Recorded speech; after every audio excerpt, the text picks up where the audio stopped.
เสียงแหบมหาเสนีเพิ่นนี่เนาะโอ้เข่ายังเอ่ยคืองามแท้นี่โอ้พี่น้องเนาะยังใส่ได้อยู่เนาะอันนี้เนาะโอ้ยยืมได้พี่น้องไอ้ยืมเนาะปี2 ปีแล้วที่เอามามอบให้นี่พี่น้องยังใส่ได้อยู่เนาะอันนี้เป็นห้ำบ่เอ่ยนี่โอ้ขี้แกบที่ว่าเพิ่นสีแล้วมันออกนี่เนาะเอาไว้เกลือเป็ดเกลือไก่ก็ได้นี่มาหันไอ้ละมอนเห็ดลองมึงโยเปิดมึงโยเพิ่นแม่เพิ่นอยากเห็นคือกันได้นี่พี่น้องเอ้ยเนาะว่ามันยังใส่ได้อยู่บ่โอ้รถก็มาแล้วบาดนี้พี่น้องเอ้ยปึ๊บเปิดมึงโยจวกมาพอดีกับรถบาดนี้พี่น้องเอ้ยเนาะโธ่มึกจักโอ้พี่ถอยก้นขึ้น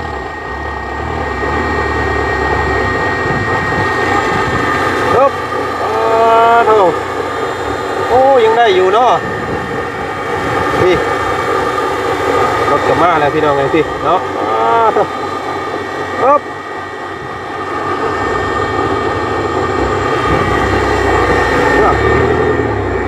สายไฟเอกตรงปุ๊บไ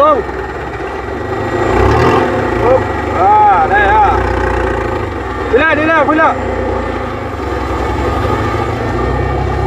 ถอยพี่เลื่อนหลังนั่น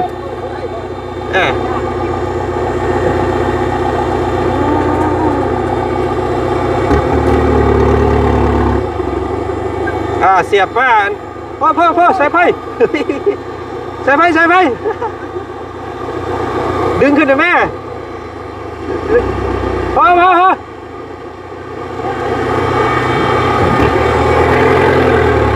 เจ้าก็บ่ดึงขึ้นเนาะ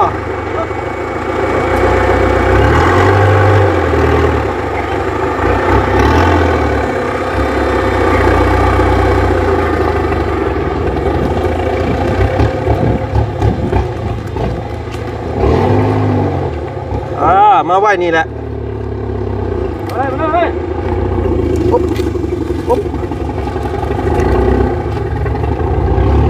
ถอยนี่แหละเอาไว้นี่แหละนี่เอาไว้มุงนี่แหละนี่เอาไว้ตารางรถเนาะสิมั่งไว้ตารางเพื่อนเนาะ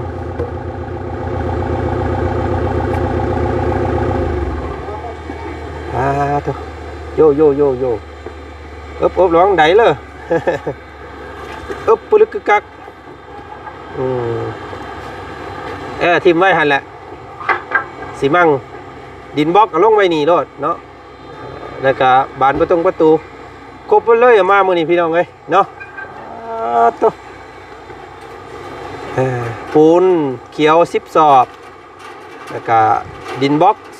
250เมนเนาะถูกต้องเอามาเทคานอันเฮไส้ได้เนาะมืออื่นเนาะเฮไส้สั่งน้ำเพิ่นยางละ2 เม็ดก่อนพี่น้องเนาะ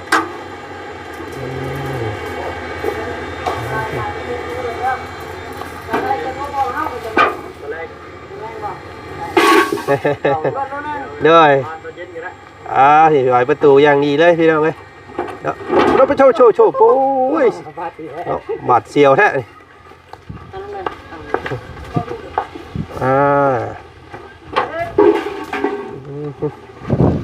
ยูเดี๋ยวเพชรนี่เดี๋ยวเพชรบาดเสียวแท้มึง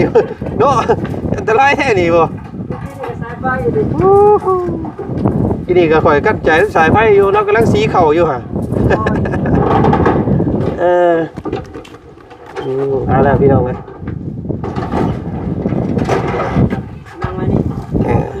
แมนเอาระบายนี้แหละเพื่อน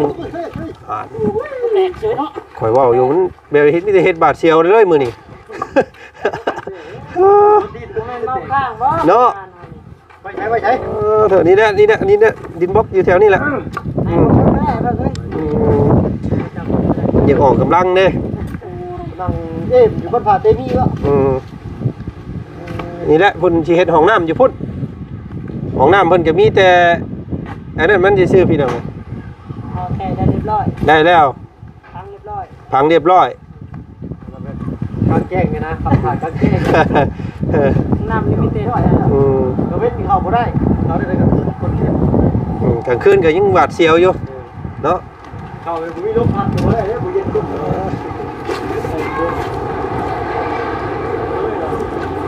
พี่น้องเนาะคือสิเดืออยู่ดินบล็อกแต่ว่าแม่เพิ่นว่าคำว่าดินบล็อกเดือก็แม่เพิ่นสิให้ก่อหนองปลาพี่น้องเอ้ยเนาะทำเดือก็บ่หลายเดือก็ประมาณ4-50ก้อนนี่แหละก็เลยสั่งมา250เนาะสิเฮ็ดห้องน้ำแบบบ่มีอันนั้นแบบว่าแบบบ่มีต้นเสาเนาะเตะพาน้องบอก เทคานแล้วก็อันกอดเล็กเอาปูนใช้เฮ็ดแต่เก่าพ่ออยู่พี่น้อง จะสั่งแนวละหาบุรีนี่คือ เอาแบบอันเดียวกันเลยเลย เอาตัวนี้เลย เงินอย่าได้อยู่พี่น้อง12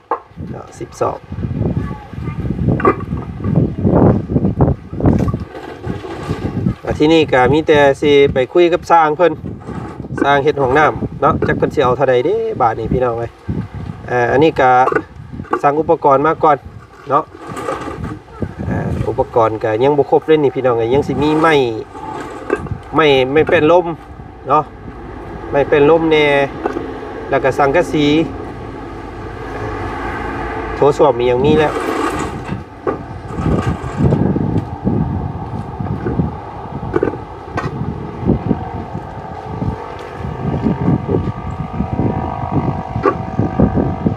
โอเคอันเงินเดี๋ยวเขาโอนให้เด้อหน่อยเดี๋ยวส่งคิวอามา บอขึ้นสูงก็ได้ยันเด็กหน่อยมันทับเด็กหน่อยเอาไว้ต่ำเลยเด็กหน่อยมันมักมาดินแถวนี้ยันทับแข้งเพิ่น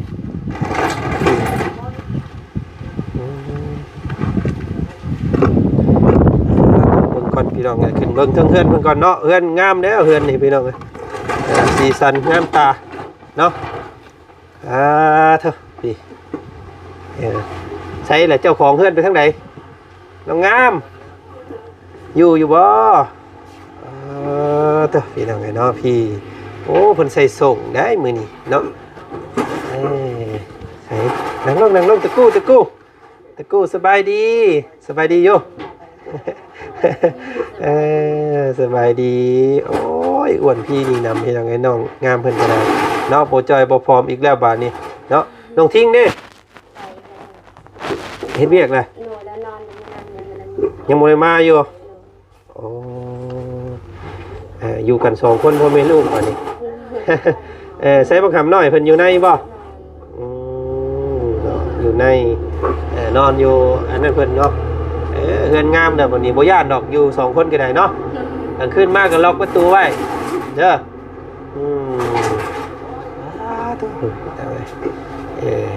งามอันนี้ก็เอาเล็กตะปูตอกไว้ก็ได้น้องเอ้ยตอกอันนี้มันล่มนะตอกส่วนนั่นตอกส่วนนี้เพราะว่ายันลมพัดแต่ชุมเจ้าสิได้ปูด้วยเนาะมีแต่ฟังเบิ่งมืออื่น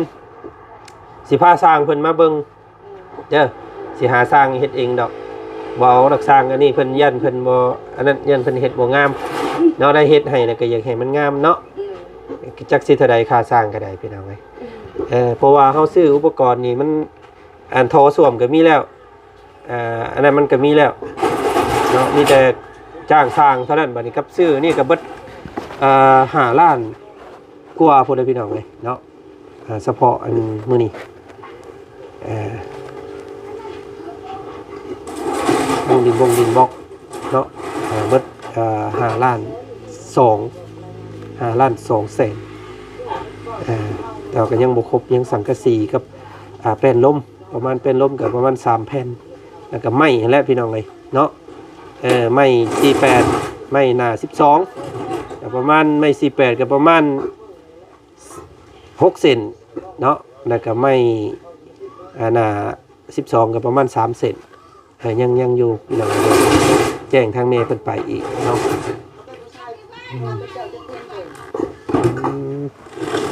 เอาสิมีห้องน้ำใส่ได้บัดนี่เด้อเนาะต้องใส่ได้ต้องเข้าห้องน้ำได้เด้อเพิ่นเฮ็ดให้แล้วบ่เข้าบ่ได้เด้เนาะเฮ็ดให้แล้วไปเข้าป่าคือเก่าโอ้บ่ได้เด้อเนาะเป็นดังที่2ที่ว่ามีห้องน้ำบ้านนี้พี่น้องเนาะแม่น้องโหยองเพิ่นก็มีแหละเรายังบ่ได้เข้าอยู่น่ะเนาะเรายาเราแล้วเฮ็ดให้เด้เนาะไว้เรามีน้ำมีในแล้วก็เข้าเนาะ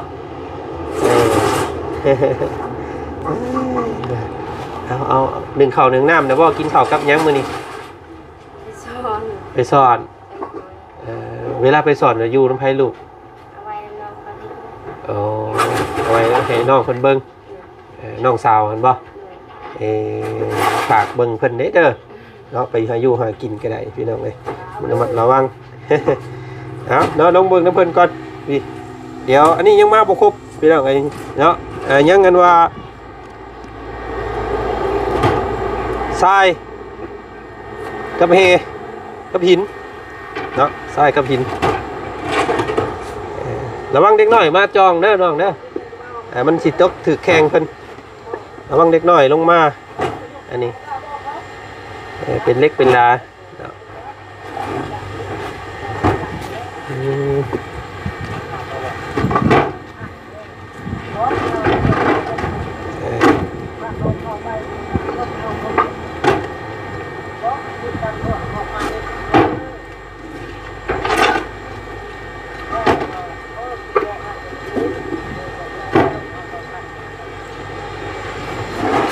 พี่น้องเนาะขอบคุณทางเมย์เพิ่นหลายๆเนาะที่เมตตาครอบครัวนี้เอาลงดุมก็ได้หรอกไง อย่ามันตก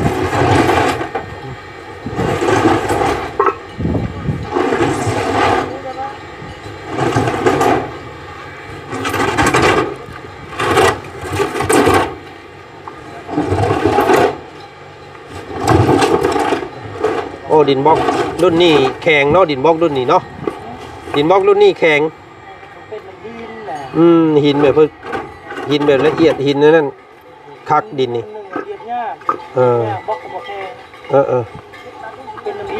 เนาะอันนี้ถือว่างามเนาะแข็งนี่เห็นไหมว่ามันเขาสัมผัสได้เลยเขาเดียวเบิ่งกระหู้นักนั่นเราจะใส่น้ำกูก็ใส่น้ำอันนี้ถือว่าแข็งกำลังเป็นเอาไงตกดินเมื่อกี้นี่ตุยด้วยโบเป็นยังเนาะงัวมาแล้วบ่นี่งัวให้ในงัวอันนั้นบ่งัวอันน้องทิ้งบ่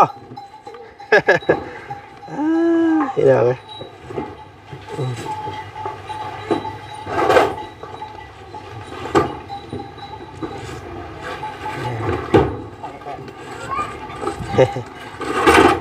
มื้ออื่นน้องว่างตอนไหนก็มาก็ได้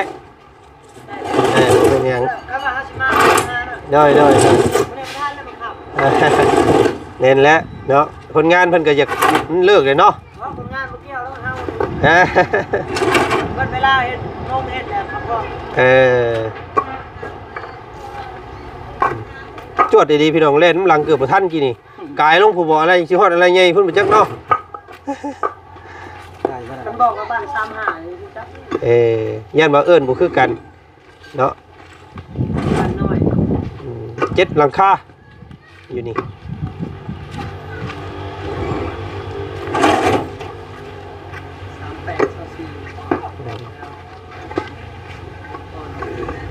งามเนาะดินบล็อกรุ่นนี้แข็งโอ้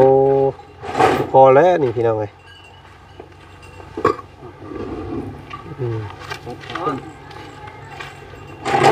แล้วก็ตื่นเลย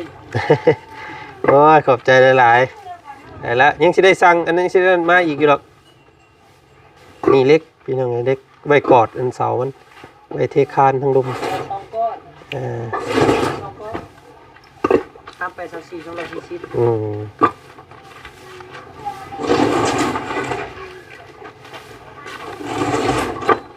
ได้แล้ว เป็นซอง ถึง2ก้อนเนาะโอ้ขอบใจหลายๆ เดี๋ยวอันเดี๋ยว เด้อ ส่งหินส่งทรายเลยจังว่าเดียว ได้ครับโอ้ยขอบใจเด้อยับเด้ออันให้เพิ่นดึงอันนั้นแน่มันสายมันยานลงแห้งเลยระวังเลย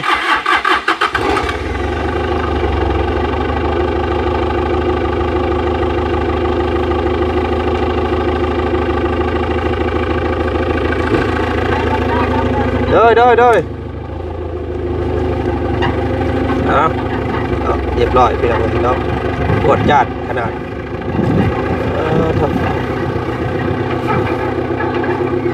โอ้อันนี้เพิ่นรอคิวสีเข่าอยู่พี่น้องไอ้นี่เมื่อกี้นี่เอ้ยแหบมหาเสน่ห์เฮาเนาะอันนี้เอ้ยแม่น้องแวงเพิ่นนี่เนาะ เข่าคือกันเลยเอ้ยเนาะโอ้เพิ่นผัดกันมาเปลี่ยนเนาะคืนไฟเสียน้ำกันเด้อใส่ดีอยู่เนาะเอ้ยเนาะพอบ่ได้ตำเด้พี่น้องเอ้ยสบายสั้นแต่ตำเพื่อจะได้กินนี่มันง่ายแกบห้ำอันห้ำนี่เอาไว้นี่ได้บ่นี่เอาไว้นี่ใครยังเอาก็เอาบ่โอ้เกลือไก่บะหมี่หมูเอาไว้เกลือไก่เนาะห้ำเพิ่นเอาเป็น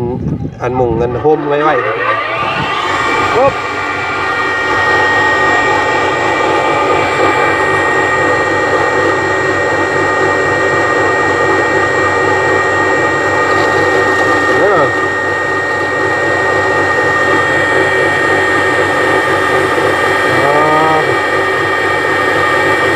ยังไม่ลูกมันคัน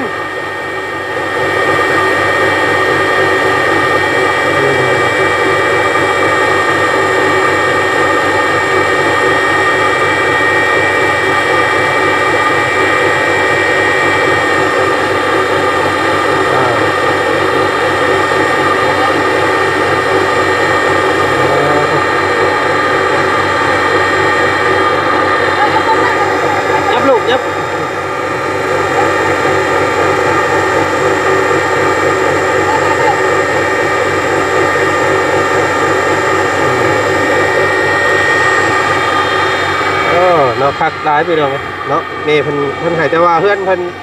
มันเพตามการเวลาเนาะบ่เป็นหยัง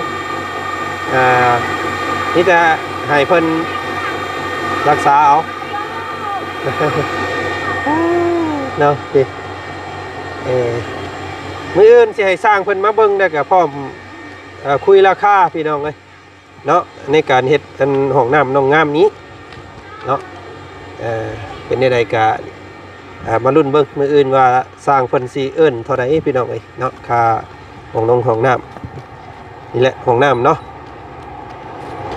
นี่แต่ว่าก็ยากๆเรื่องน้ำเรื่องในอยู่เนาะ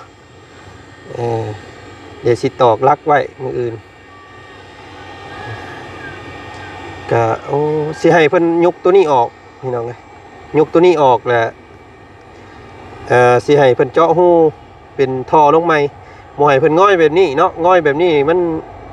ย่านมันสรุลงโอ้ยนางแมบ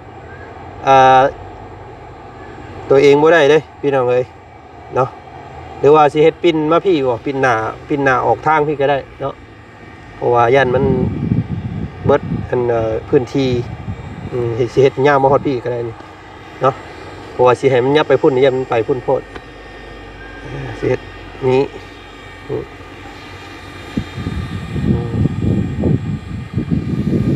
เดี๋ยวติดตามมึงน้ำกันพี่น้องเลย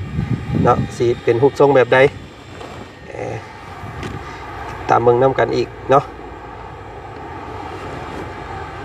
2.50 คูณ 2 เมตรเนาะเฮือนก็งามเด้บาทนี้พี่น้องเลยนี่เนาะแผ่นฟ้าสดใส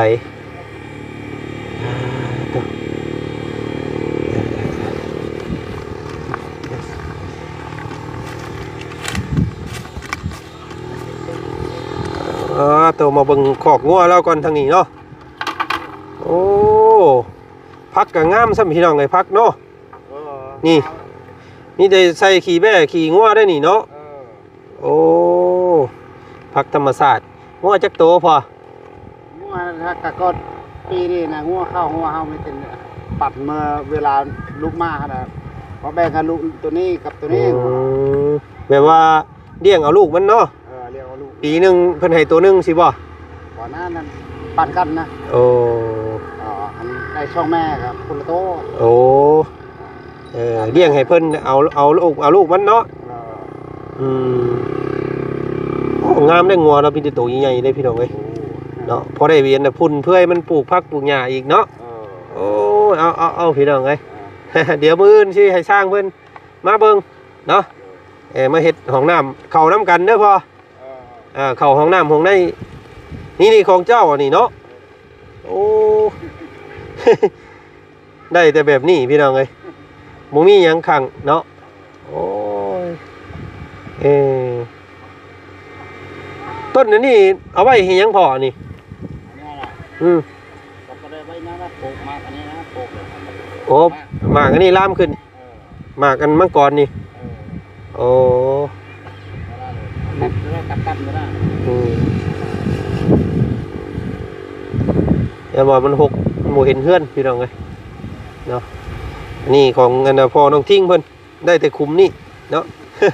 อันนั้นของน้องทิ้งไล่เฮือน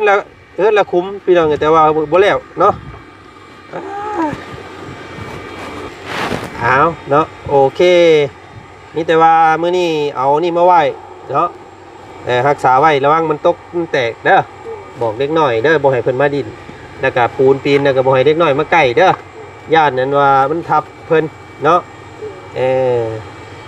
และเดี๋ยวสิให้สร้างเพิ่นมาเฮ็ดเรื่องน้ำเรื่องในก็ตักซอยเพิ่นนั่นแหละหิวเอาเนาะจะตักเอาหาบน้ำมาไว้ให้เพิ่นปล่อยปูนก่อยหยังนั่นแหละเนาะอดเอาหาบเอาเป็นยังไงสั่นเนาะเพื่อเฮาอยากได้เด้จังได๋ก็ขอมุกขอบใจทั้งแม่เพิ่นแน่เนาะแม่วันสุริเพชรเด้ออยู่พังปารีสพุ่นเลยพี่น้องเอ้ยเนาะเอา อาจารย์นายเด้อมาเป็นเพชรมาอยู่ดีไม่แห้งมาหลับก็ได้เงินมาตื่นก็ได้เงินแสนคนเก็บยาได้คนไข้ยังมีปรารถนาขอให้ได้ขึ้นนั่นขอให้ไปใส่อยู่ที่หักอยู่เป็นแพงเด้อมีเป็นเงินตลอดไปตลอดกาล เนาะ ขอบใจหลายๆเนาะน้องเนาะพี่น้องเอ้ยเนาะมีแต่ดูแลเพื่อนเนาะเวลาลูกนอนก็ให้เพิ่นอยู่น้ำลูกน้ำหลานก่อนเนาะนี่แหละพี่น้องใกล้สิสมบูรณ์แล้วบัดนี้มีห้องน้ำนี่ก็เอาต่อสายน้ำมาเนาะแล้วก็เฮ็ดหนองปลาอยู่ข้างในหั่นโอ้ยน้องทิ้งบ่อยู่ซ้ำพี่น้องเอ้ยสิให้น้องเพิ่นขุดให้ก็บ่ได้แล้วบัดนี้เนาะเอาพี่น้องไอ้น้องเพิ่นก็อ้วนนี่วีนำเนาะบ่ได้มีความจ้อยความผอมเนาะมีแต่ให้น้องเพิ่นใหญ่ซะก่อนเด้อทำสิเอาอีกก็ได้ลูกนั่นเนาะ พี่น้องเอ้ยเนาะไปไอ้ขอตัวก่อนมื้อนี้เนาะสบายดีเด้อน้องเด้อ แต่ละนาย มื้ออื่นสิพาสร้างเพิ่นมาเบิ่งเนาะโอเคไปพี่น้องไอ้ทางบ่จันขอตัวก่อนเด้อคลิปนี้ทักทายสบายดีเนาะขอบมุกขอบใจขอบพระคุณทางแม่วันสุริเพชรเด้อเนาะดูเป็นเจ้าภาพเฮ็ดต่อเติมบ้านหลังนี้ให้งดให้งามพี่น้องเอ้ยเนาะก็ขอให้เป็นท่านทิพย์ท่านแก้วท่านไปแล้วให้ไหลขึ้นคือเก่าเด้อแม่เด้อเนาะท่านมือเศร้าให้ไหลเข่ามือแรงเนาะขอให้แม่พบพ่อที่สิ่งดีๆเนาะมีแต่ความสุขความเจริญสุขในกายสบายในใจเนาะแม่ปรารถนาสิ่งใดเนาะคิดสิ่งใดก็ให้สมใจปรารถนาทุกสิ่งทุกอย่างเด้อเนาะเอาสาธุพี่น้องเอ้ยเอาคลิปนี้บ่าวจันทร์ขอตัวก่อนสบายดีสวัสดี